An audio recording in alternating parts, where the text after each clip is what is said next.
नमस्कार सभी योग साथियों को। डॉक्टर नवनीत मलेठिया की ओर से प्रणाम। 2017 में जो यूजीसी नेट हुआ तो उसमें 2 बार हुआ। पहले तो जनवरी में, फिर नवंबर में। जनवरी का जो सीरीज़ था वो हमने पहले पढ़ लिया। अब आज से नवंबर का प्रश्न पत्र 2 का पहला भाग हम आज पढ़ने जा रहे हैं।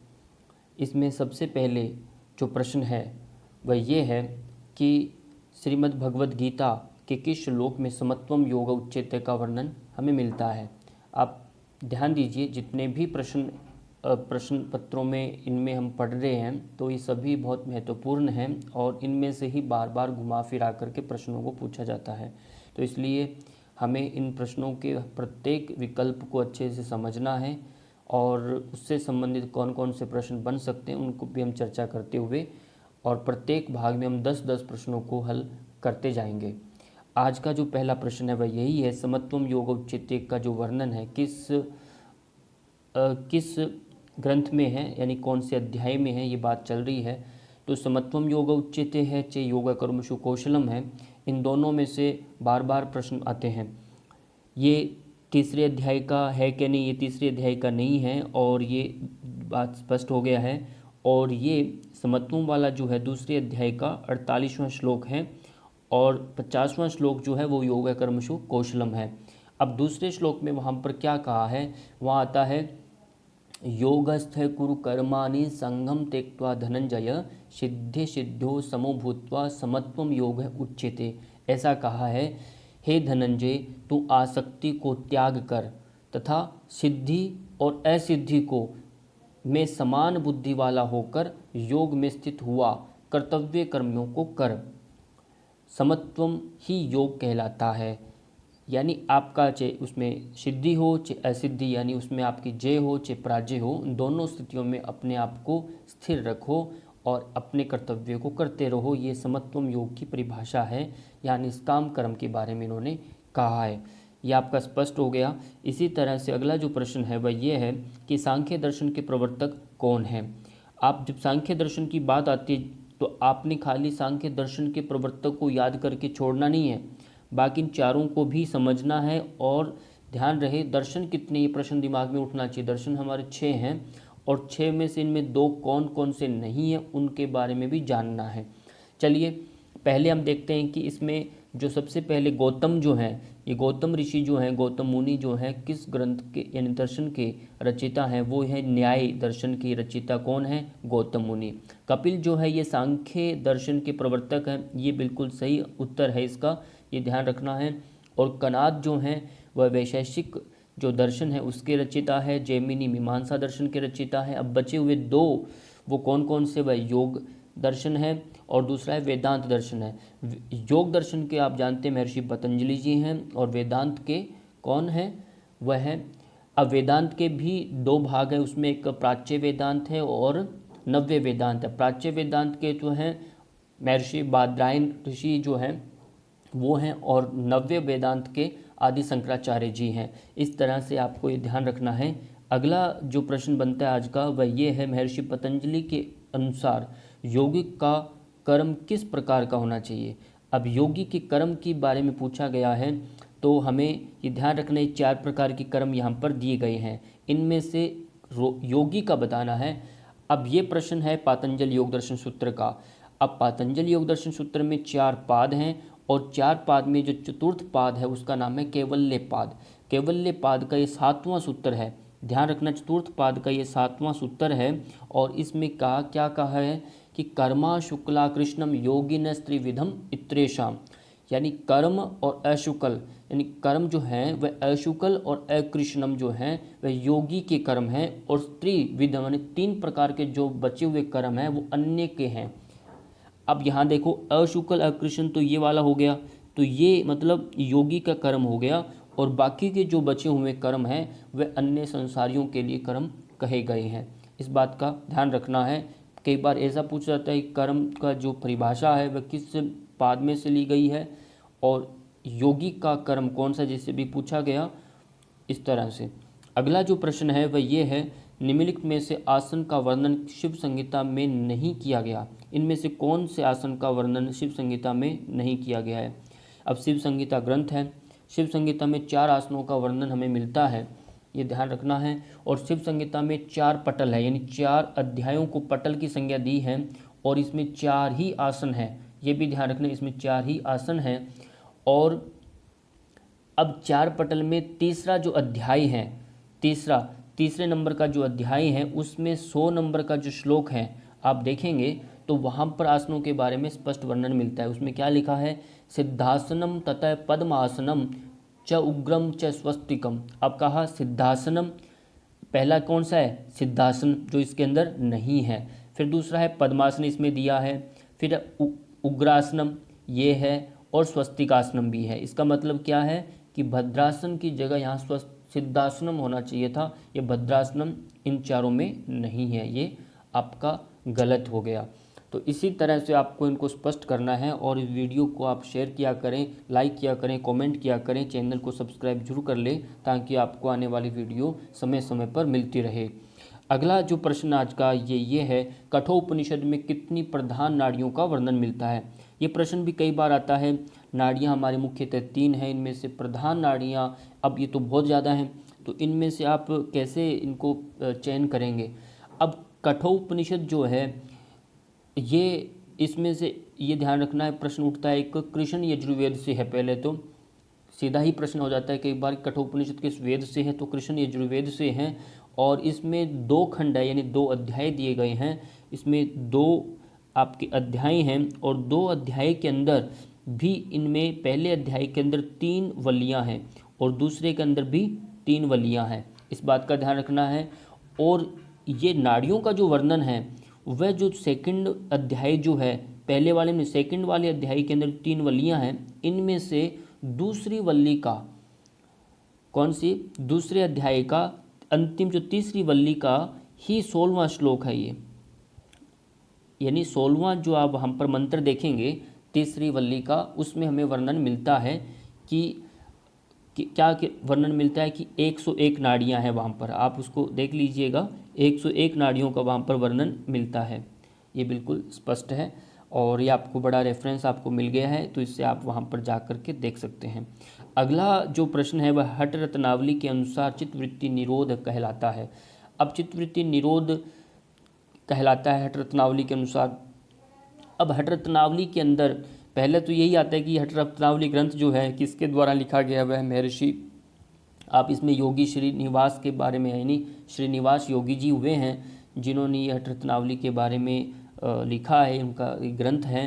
तो उन्होंने उसके अंदर ये ग्रंथ है, इसके अंदर भी यही बात है कि इसके 4 अध्याय हैं और 4 अध्यायों में से, और 4 अध्याय जो हैं वह इसी को है। पहला जो अध्याय है वह आपका मंत्रों के बारे में, फिर राजयोग के बारे में, लय के बारे में, हठ योग के बारे में, इस तरह से इन चारों का जो सामुच्चय है, यानी मंत्र योग, राजयोग, लय योग, हठ योग, इन चारों को क्या कहते हैं, महायोग, इनकी संज्ञा दी गई है। इन चारों के माध्यम से हम अपनी चित्त की वृत्तियों को निरोध किया जा सकता है, करते हैं, तो वो कहलाता है, उसको क्या बोलते हैं, महायोग। ये ऑप्शन आपका ठीक हुआ, इसमें राजयोग ये सब नहीं है, कि इन चारों का समुच्चय ही महायोग कहलाता है। अगला प्रश्न है कि किसी वयस्क के लिए प्रोटीन, अब प्रोटीन की बात आती है तो प्रोटीन की संतुलित दैनिक मात्रा कितनी है, ये भी हमें एक बड़ा इसमें आपको एक बता दें कि प्रति ग्राम जो है किलो भार के बराबर होता है। अब इसमें कंफ्यूज नहीं होना, आपका जितना भी वज़न है, यदि आपका 50 केजी वज़न है, आपका 50 किलो वज़न है, तो आपको 50 ग्राम प्रोटीन नित्य आपको नियमित दिनचर्या में खाना आवश्यक है, ज़रूरी हो जाता है। तो जितना आपका वज़न है उसके अनुसार ही आपको प्रोटीन की मात्रा लेनी है, इस बात का ध्यान रखना है। अगला प्रश्न है आज का 8वां कि जीवित कोशिका की कौन सी संरचना आत्महत्या की थैली कहलाती है। अब जीवित कोशिका जो है उसकी आत्महत्या की थैली तो लाइसोसोम को कहा जाता है। ये जो तीसरे नंबर का है इसको ही आत्महत्या की थैली कहा जाता है। ये तो एक हुआ बड़ा हमारा एक ऑप्शन, हमने विकल्प को ठीक किया। अब बचे हुए 3-4 जो हैं, पर इसका थोड़ा बैकग्राउंड को जानेंगे। अब थोड़ा हल्का सा और समझिए। पहले बात करते हैं कोशिका की रचना। कोशिका जो सेल्स हैं उनकी रचना जो मुख्यतः 3 भागों में बटी हुई है। मुख्यतः उसके कितने भाग हैं? 3 भाग हैं।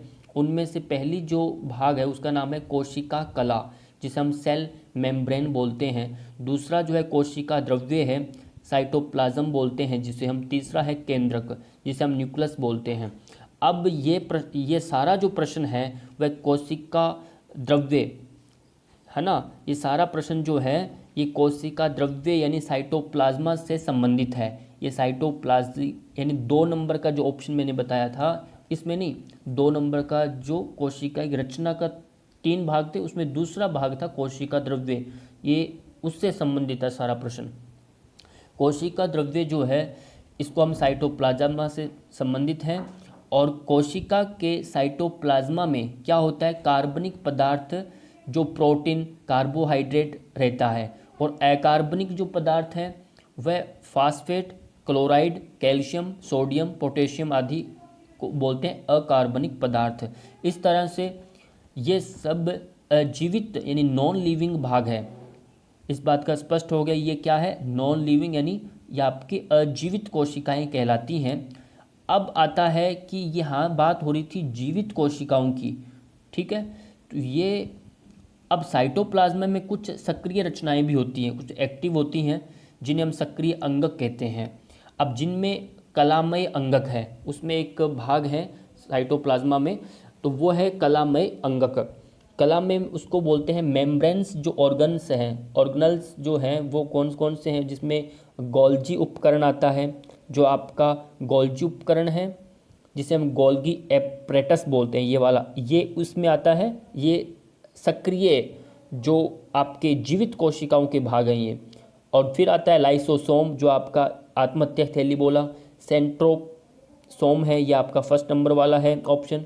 फिर आपका आता है राइबोसोम, ये 2 नंबर वाला। ये सब आते हैं। अब इसमें से आत्महत्या की थैली तो स्पष्ट हो गई कि लाइसोसोम को ही बोलते हैं। एक बात, एक प्रश्न इनमें से ये उठता आता है, जो ये आपके सामने जो है माइटोकॉन्ड्रिया,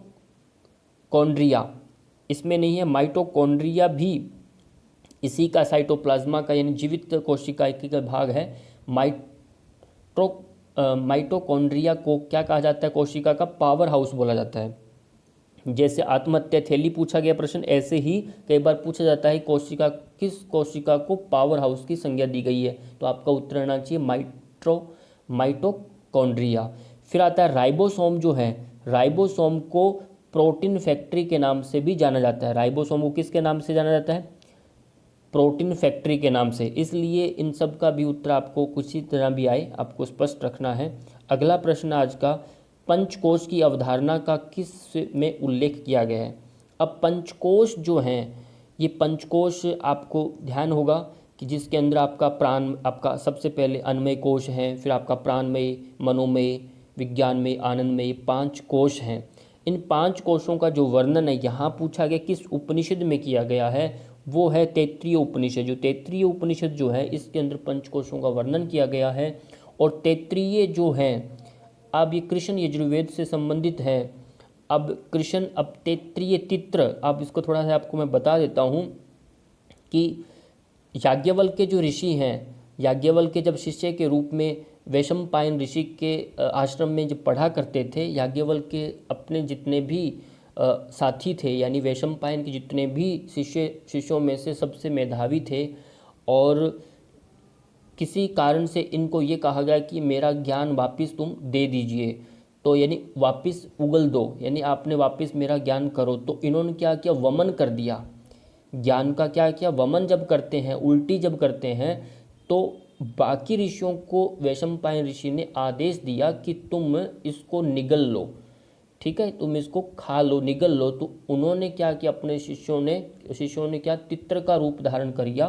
तित्र का रूप धारण करके उस ज्ञान को खा लिया, इसलिए इसका नाम पड़ा तैत्तिरीय उपनिषद। तो ये ध्यान रखना है। और तैत्तिरीय उपनिषद के अंदर 3 मुख्य प्रकरण हैं, 3 प्रकरण हैं, जिसके अंदर पहला प्रकरण आता है शिक्षावल्ली है, फिर ब्रह्मानंदवल्ली है, फिर भृगुवल्ली है। टोटल 41 अनुवाक हैं, इस बात का ध्यान रखना है। और तैत्तिरीय उपनिषद से पंचकोश की अवधारणा संबंधित है। और अब है छांदोग्य उपनिषद जो है, छांदोग्य उपनिषद वेद की बात करें तो ये सामवेद से संबंधित है, और मुंडक और मांडुक्य दोनों उपनिषद जो अथर्ववेद से संबंधित है। ऐसे भी कई बार प्रश्न आए हैं और पूछे जा सकते हैं आने वाले समय में। अगला प्रश्न, आज का अंतिम प्रश्न, वह ये है कि मनोविज्ञान किसका वैज्ञानिक अध्ययन है। इस बात को समझिए। अब यहाँ पर आत्मा का, मन का, मानव व्यवहार और मानसिक प्रक्रिया का, चेतना का, इससे ऑप्शन है। अब आत्मा का जो विज्ञान जो है, ये अवधारणा आप सोचेंगे तो ये 9वीं शताब्दी में मनोविज्ञान को आत्मा का विज्ञान कहा जाता था। कौन सी शताब्दी में? 9वीं शताब्दी के अंदर कहा गया था ये। अब थोड़ा मनोविज्ञान को थोड़ा समझिए, हल्का समझने की कोशिश करें। साइकोलॉजी शाब्दिक अर्थ हो, साइकोलॉजी का अर्थ होता है कि शाब्दिक आत्मा का विज्ञान। साइकोलॉजी का शाब्दिक अर्थ जो है वह है आत्मा का विज्ञान। व्यक्ति की क्रियाओं का विज्ञान जो है, व्यक्ति की क्रियाओं का विज्ञान, ये वुडवर्थ जो है एक ऐसे वेस्टर्नल फिलोसोफर रहे हैं, उन्होंने ये कहा व्यक्ति की क्रियाओं का विज्ञान कहा। मनोविज्ञान मानव व्यवहार का विज्ञान, ये पिल्सबरी ने कहा। किसने कहा ये? पिल्सबरी एक ये भी वेस्टर्न फिलोसोफर रहे हैं। इन्होंने परिभाषा दी मनोविज्ञान की कि मनोविज्ञान मानव व्यवहार का विज्ञान है। तो मानव व्यवहार और मानसिक प्रक्रिया का विज्ञान जो अध्ययन है वैज्ञानिक, उसे इसका ऑप्शन ही बैठेगा, वह ये है तीसरे नंबर का, यानी मानव व्यवहार और मानसिक प्रक्रिया का मनोविज्ञान की वैज्ञानिक अध्ययन को कहते हैं। मन का, चेतना का, ये सब अलग अलग समय में रहे हैं। अब अंतिम में जो आया निर्णय वह यही है, अंतिम में जो माना गया कि मानव व्यवहार और मानसिक प्रक्रिया को ही मनोविज्ञान यानी वैज्ञानिक अध्ययन के रूप में जाना जाता है। और इसी तरह से आपके आज के सभी प्रश्न पूरे हुए, और जैसा वीडियो लगे आप इसको कमेंट के माध्यम से ज़रूर बताया करें। सबको देखने के लिए बहुत बहुत धन्यवाद।